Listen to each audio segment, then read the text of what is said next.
Bienvenidos nuevamente a Lightchain. Tal como lo habíamos anunciado hace una semana, vamos a abordar un tema tan fascinante como controversial: la resurrección de Jesús. ¿Es un mito o realmente se trata de un hecho histórico? Exploramos esta cuestión desde múltiples perspectivas, sean históricas, psicológicas, sociológicas, y nuevamente contamos con la presencia del apologeta Jorge Espínola, profundizando esa temática tan interesante. Muchísimas gracias por venir a ese canal nuevamente. Gracias a vos, Sofi, por la invitación. Es la segunda vez que estoy contigo. Espero que no sea la última. Me encanta poder ser de bendición para tu espacio y tu comunidad. Y bueno, hoy nos toca un tema fascinante, como lo es la resurrección de Cristo, el fundamento de nuestra fe. Y como vos bien dijiste, queremos dar evidencias históricas, es decir, informar a nuestros oyentes, hacer algo más que sencillamente invitarles a creer en este hecho. También queremos fundamentar y justificar históricamente este hecho. Y bueno, que el Señor nos acompañe. Amén, así tal cual. Así ya empiezo con la primera pregunta realmente que tengo acá. ¿Qué tan confiables son los relatos de la resurrección en los evangelios como documentos históricos comparados con otras fuentes antiguas? Híjole, si nosotros analizamos en los evangelios, los documentos cristianos en primera instancia, vamos a encontrar con fundamentos bastante coherentes y convincentes a favor de la resurrección de Cristo. Pero el caso de la resurrección se basa en hechos que se conocen como evidencias acumulativas. Las evidencias acumulativas consisten en una serie de registros o datos que la historia nos muestra y que requieren una explicación. Y es ahí donde la explicación más plausible es la resurrección de Cristo. El historiador Gary Habermas, que es un teólogo e historiador muy conocido, denomina a estos datos hechos mínimos. Los hechos mínimos consisten en evidencias históricas que incluso los no cristianos aceptan. Son tan fuertes, son pilares históricos que están ahí, que cualquier persona honesta que analiza la historia tiene que aceptar esos hechos. Y esos hechos son los siguientes, yo te lo puedo resumir de la siguiente manera para que la audiencia pueda tener un panorama general de cuáles son estos hechos en general, que también son datos que nos arrojan nuestro Nuevo Testamento. En primer lugar, el hecho histórico básicamente irrefutable es que Jesús de Nazaret murió crucificado en una cruz romana.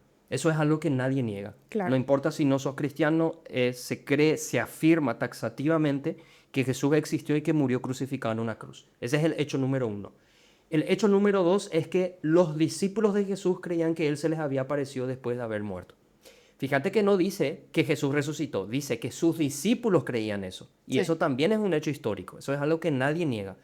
En el programa pasado estuvimos analizando a Flavio Josefo. Josefo básicamente registra en sus escritos que después de que Jesús fue crucificado y ajusticiado, varios discípulos suyos volvieron a aparecer y empezaban a predicar que Él se había levantado entre los muertos. ¿Qué significa eso? Que la creencia en la resurrección es un evento temprano en la historia y algo que nadie puede refutar, básicamente. Ese es el hecho número dos. Uno, Jesús murió crucificado. Hecho número dos, los discípulos creían que Él se levantó entre los muertos. Hecho número tres, hay no cristianos, que inicialmente eran personas no cristianas, que eventualmente se han convertido al cristianismo, muy tempranamente. Y eso es algo que también se acepta históricamente. Sí. Tenemos el caso del apóstol Pablo. Se sabe de la existencia del apóstol Pablo, hay demasiados registros que hablan de su existencia, y se sabe que inicialmente él era fariseo, miembro del Sanedrín, y era un judío, no cualquier judío, sino de una rama del judaísmo bastante radical y violenta, que era la rama de Shamaín.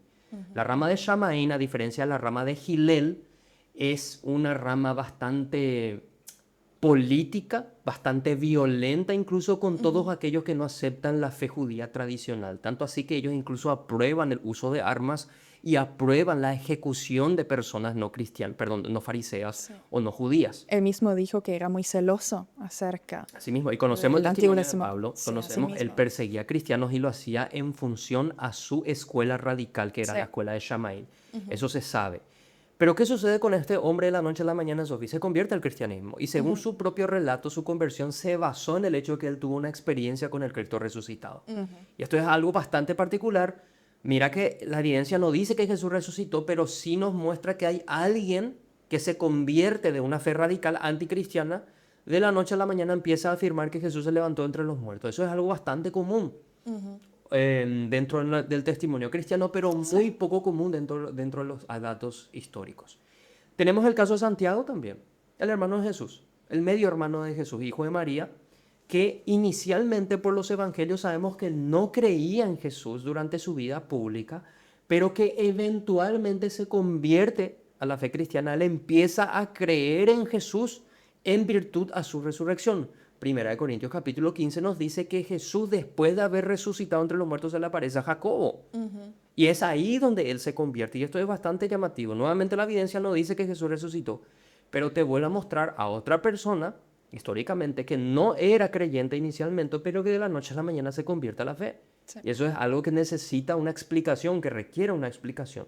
Y por último, y no menos importante, es el relato de la tumba vacía, donde se afirma que Jesús fue enterrado el viernes, ahí fue puesto el viernes, pero que el domingo ya estaba vacía. Y esto es muy importante porque esto es un hecho histórico. Esto no es una Las fuentes hipótesis. romanas también lo mencionan. Exactamente. Y aparte tenemos que ponernos a pensar. Al cristianismo se opusieron romanos y judíos inicialmente. Eso se sabe. Sí. Si vos querías acabar con el relato de la supuesta resurrección de Jesús, vos que odiabas el cristianismo, una cosa nomás tenías que hacer, y que es mostrar la tumba donde Jesús estaba. Sí. Ya se terminó entonces ahí el debate. Pero no pudieron hacer eso. ¿Por qué no pudieron hacer eso? Porque evidentemente había una tumba que estaba vacía. Entonces, a partir de esto se requiere otras explicaciones. ¿Qué pudo haber pasado? Bueno, se robaron el cuerpo. Como dicen también, justamente. Los evangelios pudieron haberse equivocado de tumba.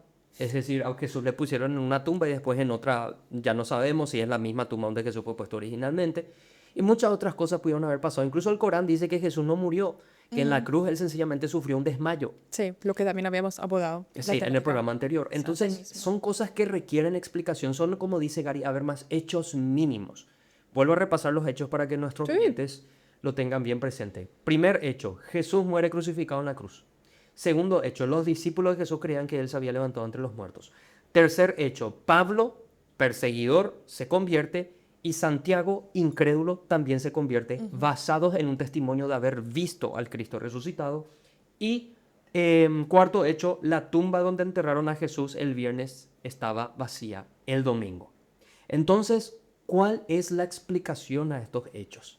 Y es ahí en donde el historiador escéptico o cualquier persona honesta que está analizando entra en aprietos, porque tiene que explicar por qué un Jesús que en un punto A de la historia está vivo, en un punto B de la historia está muerto, y en un punto C de la historia se afirma que se levantó nuevamente entre los muertos. Esos son los hechos de manera general, te lo estoy planteando, vuelvo a repetir. Sí. En un punto A de la historia Jesús está vivo, todos lo ven. En un punto B de la historia Jesús fue crucificado, él está muerto, y se sabe eso. Y en un punto C de la historia se afirma y se cree que se levantó entre los muertos y ya no está el cuerpo. ¿Cuál es la explicación más plausible a estos hechos? Y es ahí donde la explicación más coherente, y podemos abordarlo, la explicación más coherente, la única que se sostiene sobre las bases de la lógica, es que efectivamente Jesús se levantó entre los muertos. Impresionante. Y eso vamos a abordar justamente con esas evidencias, porque muchos piensan que es una distorsión nomás cognitiva de los discípulos, que dicen que por el sufrimiento, por el dolor, ellos se han imaginado un Jesús resucitado y por eso tuvo un sesgo cognitivo, por consecuencia, diciendo que definitivamente la han visto y estamos difundiendo el mensaje para que la gente siga creyendo, para que ese fracaso, esa humillación ante la cruz sea igual un hecho, un relato de victoria, ¿no? A favor de Jesucristo, a favor del misionero. Claro. Esta hipótesis que estás mencionando se llama la hipótesis de la alucinación o la disonancia cognitiva, le llaman algunos. Incluso de todo un grupo, de toda una comunidad. Claro. ¿En qué consiste este argumento? Básicamente consiste en lo siguiente. Dado que la historia te muestra taxativamente y sin lugar a dudas que había un grupo de creyentes que eventualmente empezaban a afirmar que Jesús se levantó entre los muertos, ellos tenían que explicar por qué, si Jesús no se levantó entre los muertos, según esta hipótesis, ellos afirmaban tal cosa. ¿Qué pudo haber pasado? ¿Qué pasó por la cabeza de estos apóstoles y el resto de los discípulos para de la noche a la mañana, habiendo ellos visto a Jesús crucificado, ahora empiecen a decir que se levantó entre los muertos. Ellos no creen en la resurrección. Entonces, ¿qué fue lo que pasó? Y la explicación es, estaban muy tristes y empezaban a mentir. O tenían disonancia cognitiva, es decir, necesitaban inventarse una explicación teológica a la muerte de su Mesías. Entonces, el invento más plausible es que se levantó entre los muertos. Y el tercer punto, que es el más catatónico, el más grave, es que todos estaban alucinando. Sí. O sea, es esas las explicaciones que se dan, pero hay muchos problemas acá. Y claro, justamente la parte psicológica, cuando se quiera analizar, porque cuando una persona alucina es una cosa, pero cuando, como habías mencionado, tanto un grupo, los discípulos, también Pablo posteriormente a que Jesús nuevamente volvió a la diestra del Padre, Santiago también, etcétera, han visto a Jesús resucitado y se expandió incluso más. Varias personas posteriormente a eso dan como testimonio, sea ocular, subjetivamente hablando se podría clasificar, ¿no? O incluso comunal, como toda la sociedad. Esa es la parte psicológica en la cual muchos, digamos, tienen esa controversia si realmente se podría aceptar eso como evidencia o no. Correcto. Lee Strobel, un investigador, consultó con una psiquiatra experta en alucinaciones. Sí. Y según su punto de vista, pensar que incluso 10 personas puedan alucinar exactamente lo mismo es altamente improbable. Sí. En el caso de los apóstoles estamos hablando de básicamente 12 u 11, sin contar con Judas. Matías fue elegido posteriormente. Sí. Pero Pablo no solamente dice que fueron los apóstoles quienes vieron a Jesús resucitado. Eso es un problema. Según el testimonio paulino, en 1 Corintios capítulo 15, a Jesús resucitado lo vieron alrededor de 500 personas. Acá la imposibilidad de la alucinación se dispara a la estratosfera. Es decir, son demasiadas personas alucinando, y no solamente alucinando lo mismo. Sí. Puede haber una alucinación colectiva. Nos podemos sugestionar todos, pero que alucinemos incluso exactamente lo mismo es muy poco probable. Por lo tanto, esta psiquiatra le dice a Lee Strobel, investigador, que es más fácil creer en el milagro de la resurrección que creer en la hipótesis de una alucinación colectiva que pudo haber abarcado 500 personas. O sea, vamos a creer a lo que es más probable, que Jesús se haya levantado entre los muertos. Lo otro es incluso una imposibilidad superior al hecho de que una persona se haya levantado entre los muertos. Sí. O sea, esto es algo que psiquiátricamente, según la ciencia moderna, no se sostiene. Es imposible. Sí, y vos habías mencionado esa evidencia que nosotros podemos encontrar en el Nuevo Testamento, pero aparte de eso también hay documentos antiguos fuera de la palabra, de la verdad, que también abarcan eso, que también testifican que hubo, digamos, una comunidad cristiana que había visto lo mismísimo. ¿Hay esos aspectos documentados? Exactamente, hay esos aspectos documentados. En primer lugar tenemos a Josefo. Sí. Josefo afirma que Jesús muere ajusticiado por Poncio Pilato, fue conocido por obrar milagros y eventualmente los discípulos, después de que Jesús fue ejecutado públicamente, los discípulos empezaron a afirmar que él se había levantado entre los muertos. Josefo ya nos está ilustrando una comunidad cristiana antigua que basaba su fe no en la existencia histórica de Jesús nada más, sino en su resurrección histórica. Y esto es muy importante. Fuera de Josefo y fuera del Nuevo Testamento y los Evangelios también tenemos documentos paganos de historiadores romanos que afirmaban la existencia de la comunidad cristiana, que seguían adorando, incluso después de que Jesús fue muerto, seguían adorando a Jesucristo incluso como Dios. Y esto es importante. La deidad de Jesús se fundamenta en el hecho de que Él se levantó entre los muertos. Romanos capítulo 1, versículo 5, si lees en la versión NTV, el apóstol Pablo dice, quedó demostrado que Jesús es Dios por medio de la resurrección de entre los muertos. ¿Cómo Jesús demuestra su divinidad? Por medio de la resurrección de entre los muertos. En Juan capítulo 8 y Juan capítulo 10 Jesús dice, yo puedo dar mi vida, pero también tengo poder para volverla a tomar. Por lo tanto, el hecho de la resurrección de Jesús es una indicación teológica de que el que se levantó entre los muertos no es un don nadie, sino que es una persona que afirmó ser Dios y que lo certificó levantándose entre los muertos. Y también tenés Pablo en 1 Corintios capítulo 15, donde dice que si Jesús no se levantó de entre los muertos, vana es nuestra fe, vana entonces es nuestra predicación. La fe cristiana, Sofi, Es como una estructura gigantesca que tiene doctrina, enseñanzas éticas, creemos en los milagros, en el Evangelio, y un montón de doctrinas tiene la fe cristiana. Pero en el fundamento se encuentra la resurrección. Tanto así que si vos removés el fundamento, toda la estructura viene abajo. Claro. Si Jesús no se levantó entre los muertos, Jesús es uno más de tantos líderes religiosos iluminados de la época. Si Jesús no se levantó entre los muertos, resulta ser un mentiroso entonces, porque Él vino a hacer muchas promesas. Dios en el Antiguo Testamento hizo promesas, pero si esas promesas no se fundamentan sobre el hecho de la resurrección, todo cae. El enemigo va a ser destruido, el enemigo invencible hasta la fecha va a seguir siendo la muerte. Pero Jesús, al resucitar, certifica sus propias afirmaciones y también vence al enemigo más terrible de la humanidad, que es la muerte. Entonces, ¿qué significa todo esto? Si el cristianismo se basa en la resurrección y encontramos, según los relatos extrabíblicos, la existencia de un cristianismo primitivo, ¿de dónde proviene ese cristianismo primitivo? ¿Cuál es la explicación más plausible a la existencia del cristianismo histórico? Gary Habermas y el doctor en teología y también en historia, N.T. Wright, te dice que la única explicación plausible a la existencia temprana del cristianismo es el hecho de que Jesús se levantó entre los muertos. Sí. Porque nuevamente repito, el cristianismo no se basa en un Jesús meramente histórico y en las enseñanzas de Jesús, se basa en su resurrección. Y si tenemos un cristianismo temprano es porque la resurrección tuvo que haber sido un hecho. Asimismo, además, como habías mencionado también en la primera parte, hace unas semanas atrás, os has dicho, muy improbable una persona, por ejemplo Jesús, va a morir por una conveniencia de él mismo. Así mismo. Por ende, sus discípulos y muchísimos otros cristianos en la iglesia primitiva fueron mártires. Ellos literalmente se entregaron a la muerte Así mismo. para esa convicción. ¿De dónde salió?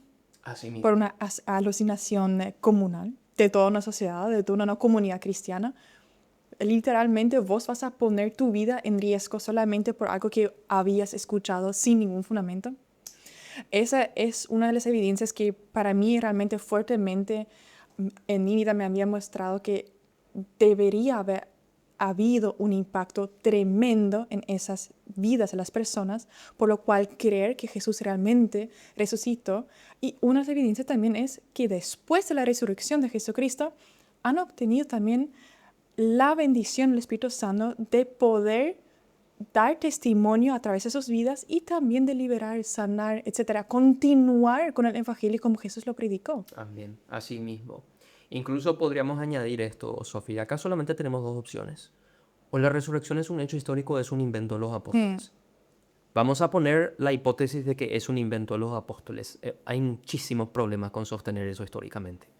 En primer lugar, un judío primitivo de la época, como es el caso de los apóstoles, no habrían inventado a un Mesías resucitado.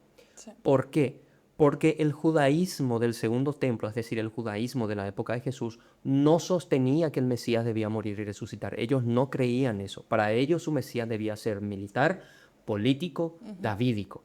Ellos no creían que su Mesías iba a ser divino, es decir, Dios, y que también iba a resucitar de entre los muertos. De hecho, la muerte de Jesús como Mesías fue algo que decepcionó a los discípulos. Ellos no creían y no entendían las veces que Jesús les dijo que era necesario que el Hijo del Hombre sea entregado en manos de pecadores y sea asesinado o ejecutado en manos de gentiles. Ellos no entendían a qué se refería eso porque no era el concepto mesiánico que existía en la mente de la época.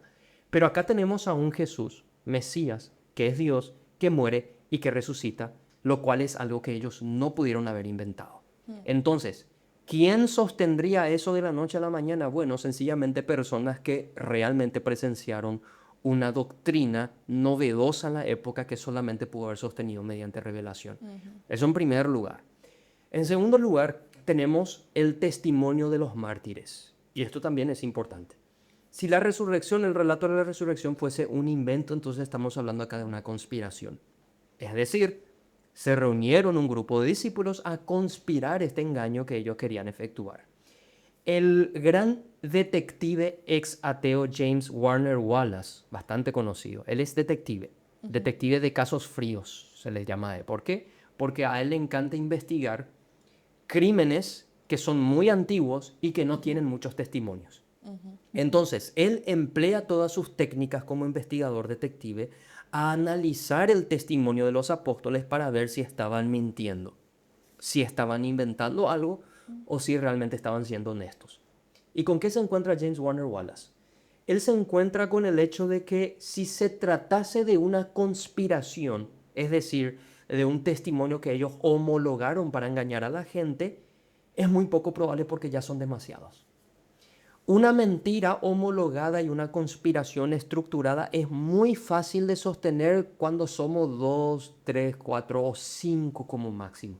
Acá estamos hablando de 10, 11, 20, 30 y si Pablo tiene razón, 500 personas.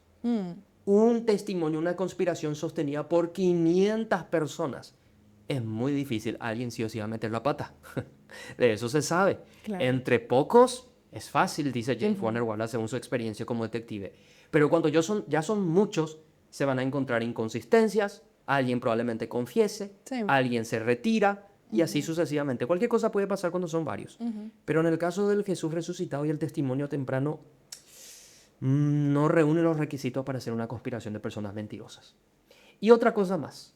Usualmente las personas que inventan, que mienten y que conspiran, lo hacen para ganar algo a cambio. Sí o sí. Yo me pongo de acuerdo contigo, Sofi, para inventarnos una nueva religión llamada cristianismo y sobre la base de este invento vamos a tratar de tener fama, vamos a tratar de tener dinero, vamos a tratar de tener riquezas y un montón de cosas. Algo siempre tiene que ganar el que conspira y el que miente, sí o sí. Un propósito. Hay un Sí. propósito detrás, un propósito mezquino, podríamos decir. Pero los apóstoles tenían todas las de perder. Y ese es el punto. Fíjate que, Predicaron eso incluso. exactamente, ponete en el lugar de los apóstoles. Yo soy acá un mentiroso. Yo te invito a vos, Sofía, que formes parte de mi religión. Pero te aviso desde ya que es una mentira, que todo es un invento. Pero te digo esto. Te pido que aceptes mi nueva fe, pero te van a desheredar, te van a exiliar, tus padres te van a echar, te van a odiar, te pido que abandones tu cultura y en el peor de los casos te van a torturar y probablemente te mate. ¿Te vas a sumar conmigo sabiendo que es una mentira? Solamente locos se sumarían. Claro, pero en este caso no vemos eso. Vemos Sí. a personas el que según los historiadores estaban totalmente convencidas de lo que creían. Así mismo. Totalmente convencidas y es por eso que muchos necesitan poner la hipótesis de la alucinación porque no es posible que personas mentalmente cuerdas acepten algo que ellos saben que es mentira. Entonces ellos también estaban autoengañándose, dicen ellos. Ellos mismos se creían su propia mentira. Es la única hipótesis que encuentran porque no pueden explicar el hecho de un convencimiento tan íntimo, tan profundo que les llevó incluso a enfrentar el martirio. Y quiero hacer mía las palabras de Blaise Pascal, un famoso científico de la Edad Media y la época moderna. Blaise Pascal decía, yo creo a los testimonios cuyas gargantas han sido cortadas. Imagínate, la frase es preciosa. Yo creo al testimonio de aquellos cuyas gargantas han sido cortadas. ¿Por qué? Porque esa firma de sangre certifica que tuvieron que haber tenido una experiencia sobrenatural con el Cristo resucitado. De lo contrario, no se explica semejante fe llevada incluso al borde y a las profundidades del martirio. Es impresionante esto. Entonces, no podemos hablar de una conspiración, es muy poco probable, no reúne los requisitos para que esto sea un invento, ni mucho menos una alucinación. Además, una convicción tan fuerte, tan grande, yo no creo que es humanamente fundada. Sí o sí debe ser de un ente divino que te da esa convicción. Y en el Nuevo Testamento se menciona que el Espíritu Santo mismo da esa convicción. Por supuesto. Así Hay, que hay un cambio muy radical, Sofía, en ellos, que necesitamos explicar por qué se dio ese cambio radical. Y ponete en el lugar del judío primitivo de la época, ponete en el lugar de alguno de los apóstoles que creció en el judaísmo antiguo. A vos toda tu vida te enseñaron que no tenés que adorar a un hombre. Toda tu vida te enseñaron que el Mesías debía ser davídico, militar y político. Jamás te dijeron que el Mesías debía ser Dios, ni mucho menos que debía morir. Te enseñaron que tenés que respetar a los fariseos, a los saduceos y a los escribas de la época, que esa es la religión oficial que Yahweh bendice. Pero de la noche a la mañana te pones a adorar a un hombre. De la noche a la mañana te pones a afirmar que ese es Mesías divino y que murió y fue resucitado entre los muertos y estás dispuesta a abandonar absolutamente todo lo que te enseñaron en la época para sostener esa verdad. ¿Qué tuvo que haber pasado para que se dé semejante cambio radical? Entonces, el único hecho que puede explicar este radicalismo del testimonio antiguo es el hecho de la resurrección de Jesús de entre los muertos. O si no, nos explica. O si no, nos explica. Hay otras evidencias históricas mencionadas, aparte de la Biblia del Nuevo Testamento, que hablan también acerca de milagros extraordinarios ejecutados por los discípulos, por los cristianos. Hay también esas evidencias, porque eso sería algo también tremendo que se podría incluso mencionar acá. Sí, extrabíblicas, de manera directa sobre los apóstoles no tenemos mucho. Pero no necesitamos tener mucho. ¿Por qué no necesitamos tener mucho? Por dos razones, y acá se explica por qué no encontramos tantas evidencias.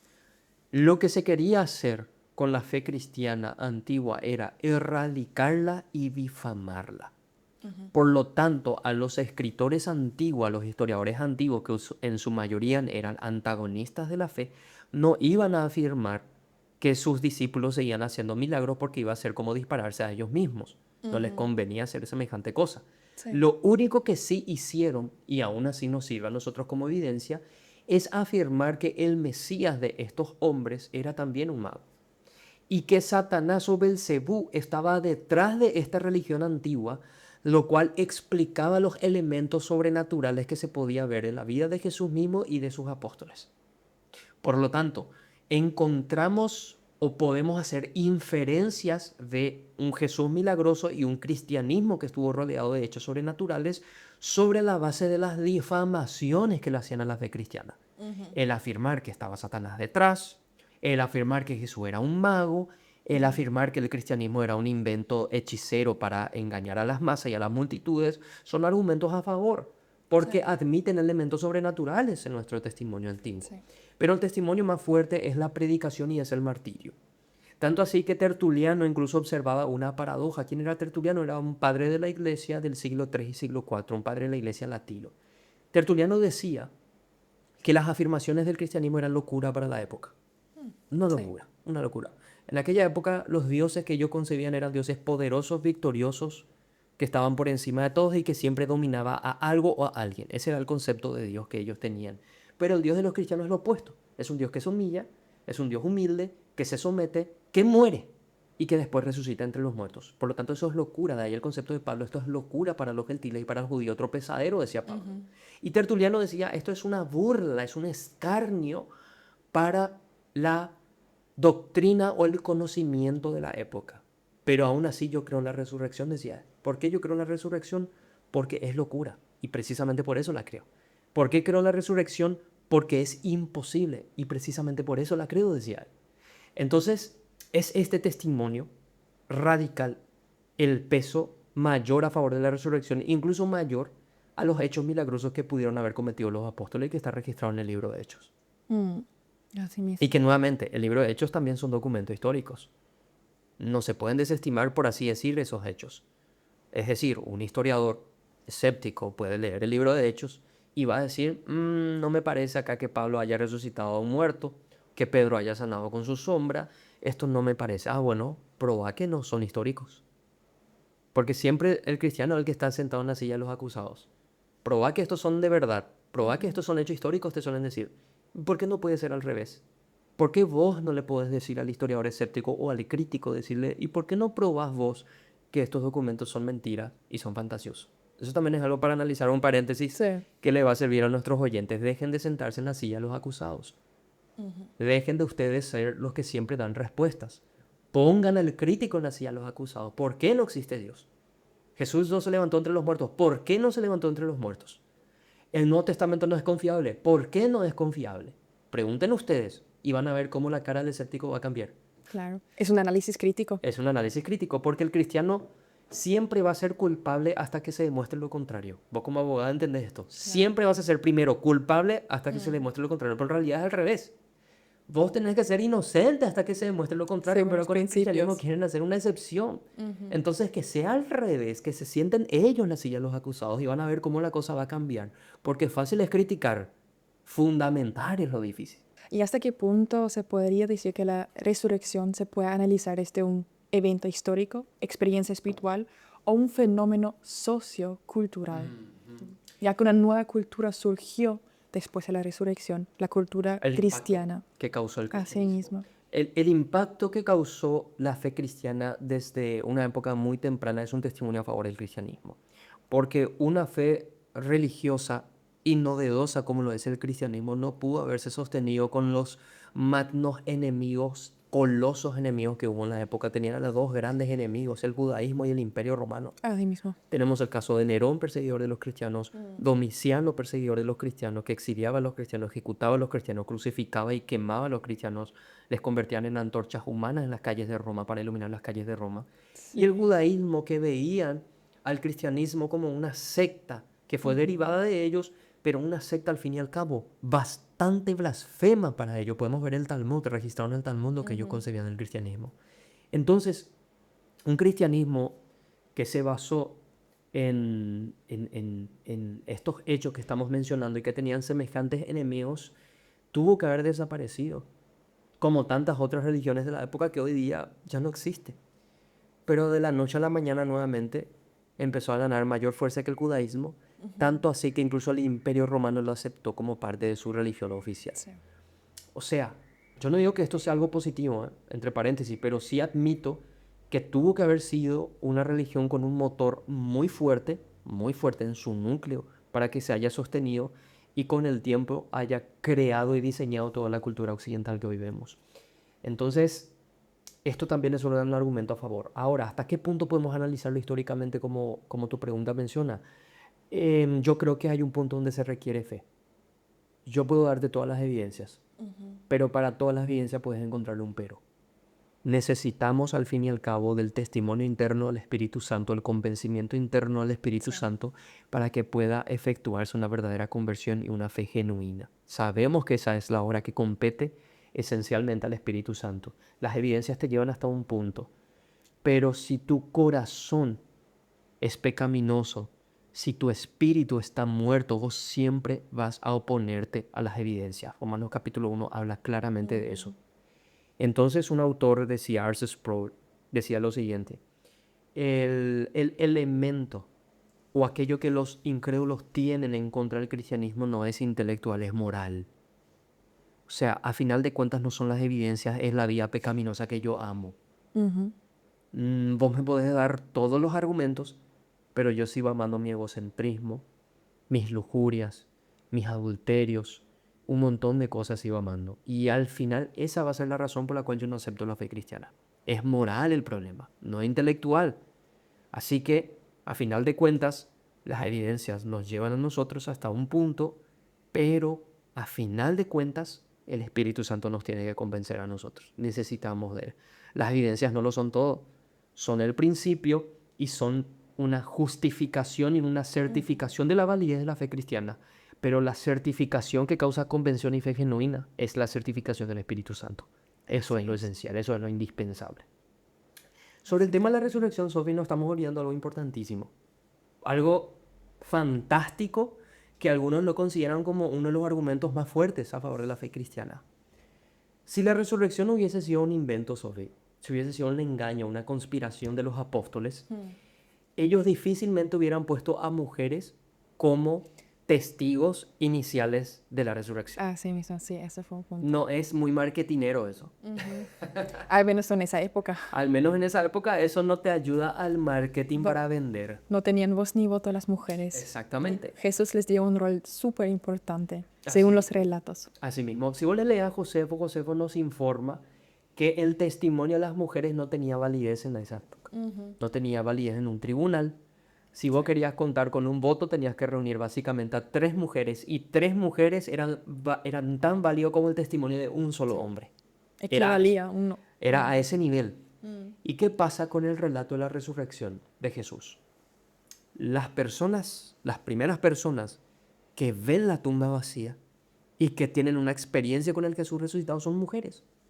Entonces acá tenemos una encrucijada.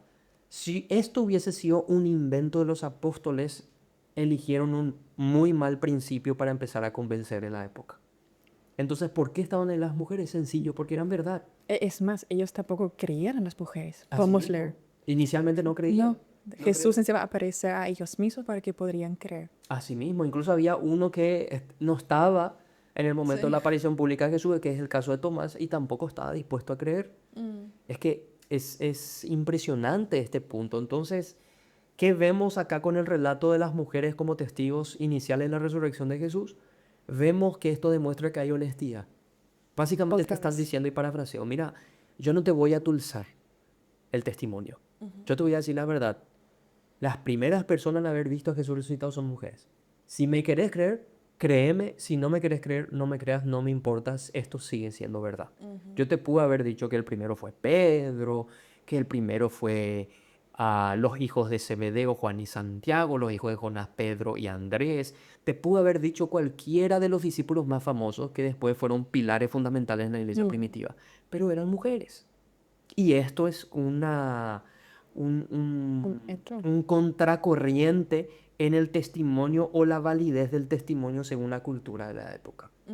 Entonces, nuevamente, cómo se fue estructurando todo el relato de la resurrección no suena a invento, suena a honestidad, por más vergonzoso e increíble que sea. Esto es un punto también, un paréntesis, para que las personas sepan esto. Además, Entonces, posteriormente también le dieron una importancia grande, enorme a las mujeres. claro, Dentro de la iglesia también. claro, parecía ser que a ellos no les importaba encajar. Fue como el primer feminismo cristiano, se podía Claro, incluso el clasificar, feminismo ¿no? válido, el feminismo Sí. válido. ¿Por qué? Porque las mujeres empezaban a adoptar un rol fundamental en la iglesia. Se habla de mujeres que eran maestras, a muchas de ellas fueron convencionadas por Pablo para enseñar a Sí. a las más jóvenes y a Fueron los niños. respetadas también por los hombres. Muy Eran respetadas. profetisas también. Así Hubo es. evidencias bíblicas que mencionan eso. Tenemos a una tal Junía que Pablo menciona en su epístola y dice, esta mujer es muy respetada entre los apóstoles. Sí. Y algunos incluso la catalogan como una mujer que es grande entre los apóstoles, Sí. de ahí que esta mujer también era considerada una apóstol en el sentido que era una misionera antigua en la época. Tenemos el caso de Priscila y Aquila, Sí. que básicamente afirmaron la fe de Apolos, y así sucesivamente vemos apariciones de mujeres que formaban parte fundamental de la estructura del cristianismo primitivo. Pablo incluso llega a decir que estas mujeres tienen que ser amadas por sus maridos tienen que dar su vida por ellas. Pedro dice que hay que tratarlas como vasos más frágiles y que son coherederas de la misma gracia, dice. Sí. Y esto en el pensamiento judío primitivo es inadmisible, porque vos lees el Talmud judío Sí. y un judío antiguo, al levantarse por la mañana, tiene que dar gracias a Dios por no ser ni mujer ni gentil. O sea, a ese nivel. Y las mujeres no podían ingresar en la sinagoga. De repente cuando vos ves las películas sobre Jesús, ves que mujeres ingresan en la sinagoga y es de repente una imprecisión histórica. Las mujeres, según el judaísmo antiguo, no podían ingresar en las sinagogas. No tenía el derecho. No tenían derechos y en la construcción del templo había un patio que era conocido como el patio de las mujeres y el patio de los gentiles. Es decir, las mujeres podían ingresar hasta un punto. Después ingresan los hombres, después ingresan los sacerdotes y en el último ingresa el sumo sacerdote. Jesús ingresa a todos en el lugar santísimo. De hecho, la mujer ya no está en el patio del templo. Ahora la mujer forma parte y es el templo de Cristo. Mete este pensamiento en la mente del judío primitivo o de la cultura de la época. Incluso el imperio o la cultura grecorromana era excesivamente machista. Le tenía a los filósofos como Aristóteles, que decían que la mujer era un hombre mutilado y que la mujer puede ser cualquier cosa menos filósofa. O sea, es así. Y este chauvismo, esta misoginia y este machismo se ve en todas las culturas y religiones que rodearon al cristianismo, pero el cristianismo sobresale contracorriente, afirmando el lugar preeminente que tienen las mujeres. De hecho, la iglesia es comparada con una mujer. Imagínate, o sea, el evangelio mismo es ilustrado con el matrimonio y el amor que se le tiene que tener a la mujer. Y esto forma parte integral del testimonio de la resurrección y demuestra que al cristianismo no le interesó encajar y también muestra que no pudo haber sido un invento porque es muy contracorriente. Esto tuvo que haber sido el resultado de una revelación y una experiencia sobrenatural con el Cristo resucitado. Sí. Además, yo creo que también siempre cuando se cuentan las personas, por ejemplo, oculares o que testifican también, siempre fueron hombres. Yo no creo que se había justamente redactado los testimonios de las mujeres. Por ende, aunque menciona, por ejemplo, la palabra 500 personas, en lo general siempre se contaban nomás los hombres. Y después se dice, y mujeres y niños hubo. Sí, como Así número que, aparte. como número aparte nuevamente, sí. Y eso también se podría decir extrabíblicamente, probablemente hubieran Más de 500 tenido personas. esas evidencias también acerca de las mujeres, pero nunca se había redactado nomás. Así mismo. Pudieron haber sido más de 500 personas, Sí. que de hecho lo fueron. Incluso hay algunos teólogos y historiadores que te van a decir que de repente el cristianismo antiguo y la iglesia cristiana antigua progresó mucho porque tenían financistas. Y muchas de estas financistas eran mujeres que eran ricas. De hecho, tenemos el caso de una mujer que fue anfitriona de una iglesia muy conocida, una vendedora de púrpura. En aquella época estamos hablando de una empresaria bastante adinerada, como es el caso de Lidia. Y que el Señor de forma muy particular abrió su corazón, dice, para que pueda entender el mensaje que Pablo predicaba y ella pueda convertirse. Eventualmente, ¿qué sucede? Su casa se convierte en una iglesia primitiva. Y así tenemos testimonios tras testimonio en donde las mujeres formaron parte integral de la estructura del desarrollo del cristianismo antiguo. Y esto no pudo haber sido posible si no fuese dado mediante revelación y mediante una experiencia con el Cristo Sí, resucitado. porque creo que los hombres estuvieron muy cómodos en su superioridad, ¿no? Claro, Por claro. eso, con esa revelación, que tampoco creo que sería una alucinación, han entendido el amor de Dios y eso también están intentando reflejar en su día a día. Incluso las alucinaciones tienen mucho que ver con los deseos innatos que vos tenés. En lo Pero general. si esto hubiese sido una alucinación, esta alucinación va de contramano otra vez. No tiene que ver con los deseos innatos que tenés, tiene que ver exactamente con lo opuesto.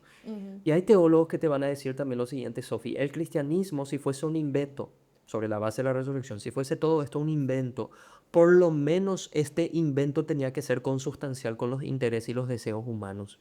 Pero en el cristianismo vos no encontrás el cumplimiento de los deseos y los placeres humanos, encontrás exactamente lo opuesto. Es creo que la única clasificada como religión que va incluso en contra de su propia vida, Claro, nuestra de su propia naturaleza. existencia a veces incluso de lo que dice. Claro, vos mirás las religiones antiguas y sus dioses están para ser tu amigo, Sí. para cumplir tus deseos. Son dioses de la guerra que te dan la victoria, son dioses de la fertilidad que De te dan, conquista territorial. exactamente, dioses de fertilidad que tienen relación con orgías, con Ujú. inmoralidades sexuales. Sí. Por ejemplo, en Corinto había un templo cuyas prostitutas sagradas servían para hacer una especie de transmisión empírica con sus dioses paganos. Y así sucesivamente estos dioses están ahí para cumplir tus deseos, Claro. tus anhelos y tus placeres. Pero el Dios cristiano y el mensaje de Jesús, particularmente el que fue resucitado entre los muertos, te va a decir cosas como, por ejemplo, no te vengues. Si te pegan en una mejilla, da la otra. Hacele bien a tu enemigo, amarle. Si te piden que lleves la carga una milla, llévala a dos. Si vos querés ser mi discípulo, abandona tu vida, abnegate, morí a vos mismo, abandona padre, madre, hijo, esposo, esposa. Y si no haces todo eso, no sos digno de mí y no puedes ser mi discípulo. Híjole, esto no suena muy marketinero, Sofi. No.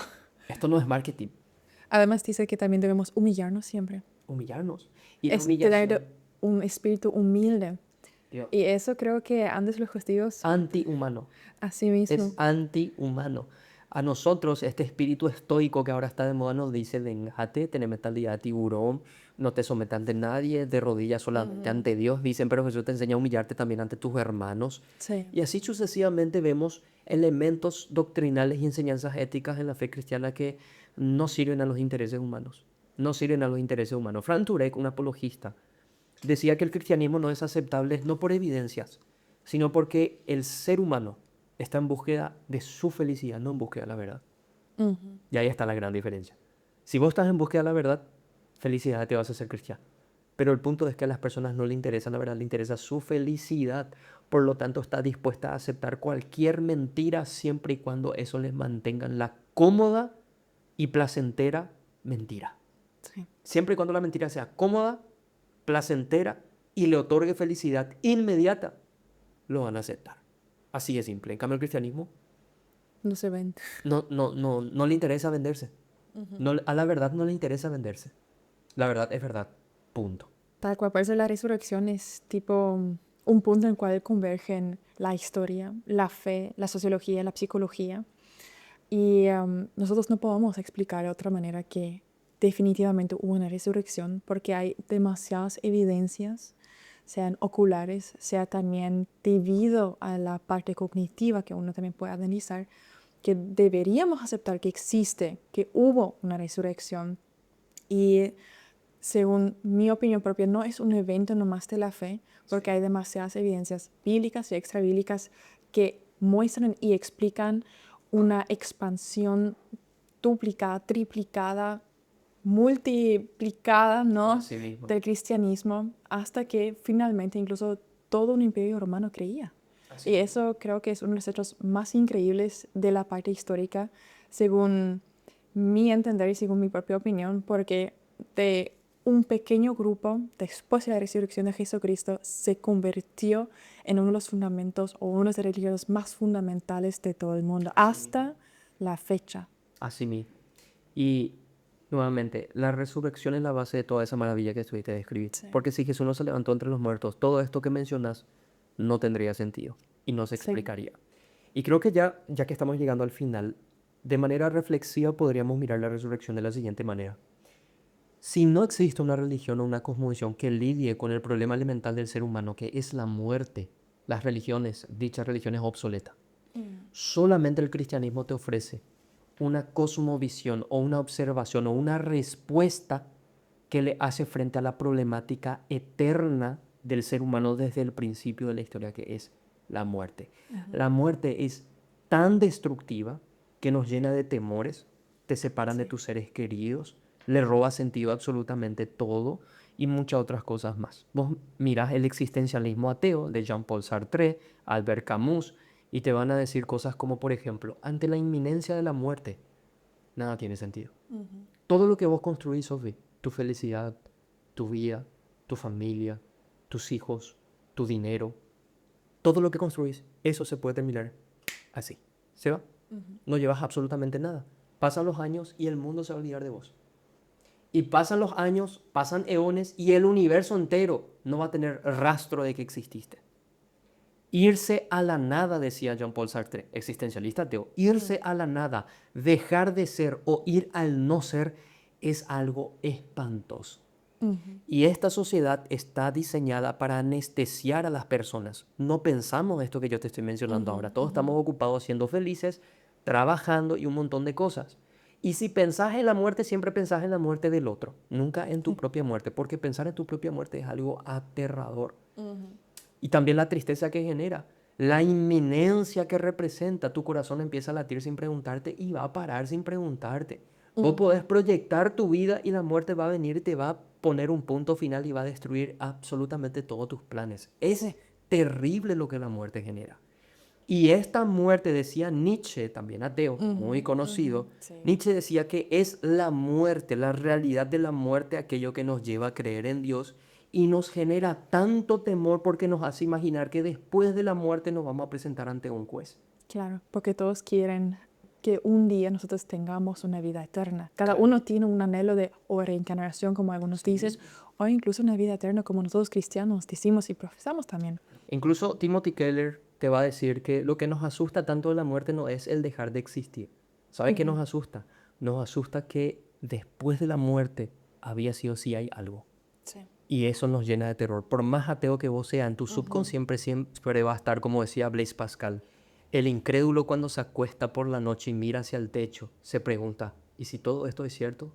Sí. ¿Con qué me quedo yo? Una duda. Una duda Sí. de que cruzando el umbral de la muerte te encontrás con la realidad de Dios. Pero- Todo esto representa la muerte, Sofía. Sí, pero es innata luego de las personas mismas de siempre querer creer en una divinidad. Sí. En cada religión, en cada tribu, en Forma parte cualquier de la naturaleza. nación, siempre la persona, el humano, busca un Dios. Y eso es algo increíble, es algo que es nato, nace ya con nosotros. Esa búsqueda a la verdad.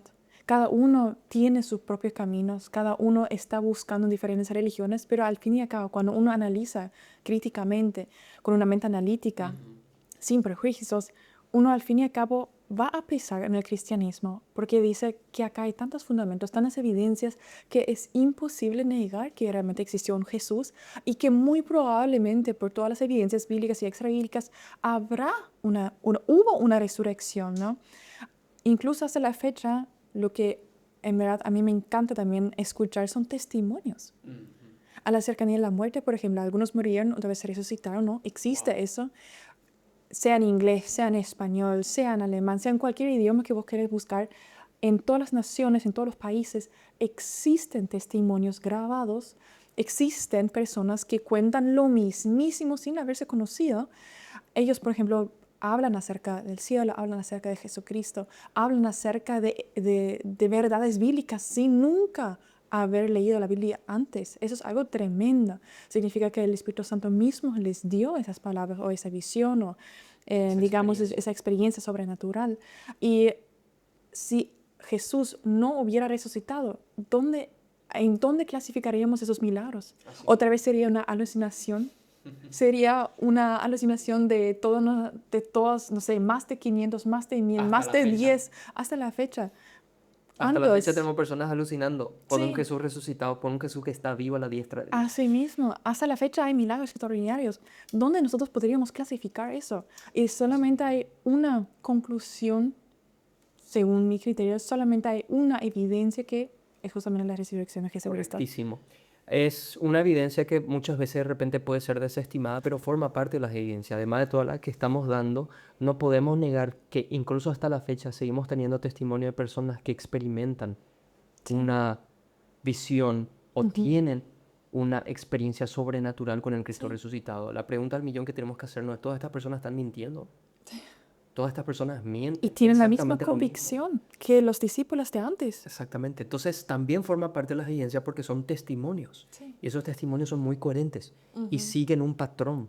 Y ese seguimiento de patrón nos muestra que este Jesús que cambió a estos apóstoles, los llevó incluso a una convicción radical que terminó, desembocó en el martirio, ese mismo Jesús sigue manifestándose a las personas hoy día. Incluso hoy yo no tuve esa experiencia sobrenatural con el Señor, tuve algunas que otras experiencias, no tanto así, pero hoy ese mismo espíritu que levantó a Cristo entre los muertos, yo considero que es el mismo espíritu que está conmigo, dice el apóstol Pablo, y que me da convencimiento. Yo no le vi visualmente al Jesús resucitado, pero tengo esa convicción sobre la base del Espíritu Santo y también sobre la base de las evidencias. Claro. Y entonces, volviendo al tema de la muerte, Jesús nos provee una respuesta a este enemigo atroz.